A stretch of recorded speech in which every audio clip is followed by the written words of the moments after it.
With record heat in the last week and, like Chris said, temps well above average, our snowpack is melting fast. But is that a sign of a difficult fire season ahead? New at 6, meteorologist Matt Gray spent the day getting some answers about our fire threat.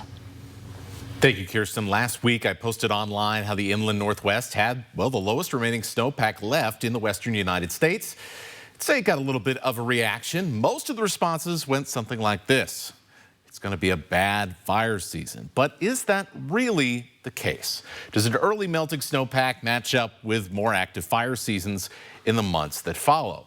Well, it turns out there is some sort of relationship here. This chart showing the last 10 years, comparing the number of acres burned in Washington and Idaho to the date that our local snowpack fully melted that year. So the white line you see on your screen will show that trend in the data. When the snowpack hangs around longer, more often than not, less gets burned in the summertime. If the pack is gone in mid-June, well, you see on your screen, things seem to get a little bit fiery around here. Late June, bit of a toss-up, and if the pack lasts to mid-July or later, it's usually fairly quiet. But let's take away this trend line, and you see a big cluster around what would be an average melt-off, late June, early July.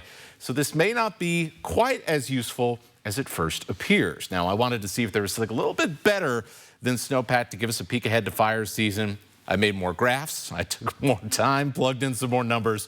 Up until now, and I've said this before on air, looking at spring rain, but this really surprised me. There's, at least over the last 10 years, basically no relationship between spring rain and, well, how bad our fire season ended up getting. Turns out it may not be spring rain at all. It might be summer rain that has that strong relationship to fire seasons of the recent past. Now, over half of spring rain usually comes in June.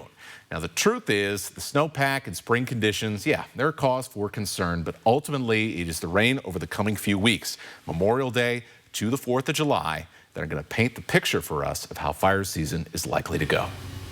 Thank you, Matt, answering lots of questions there.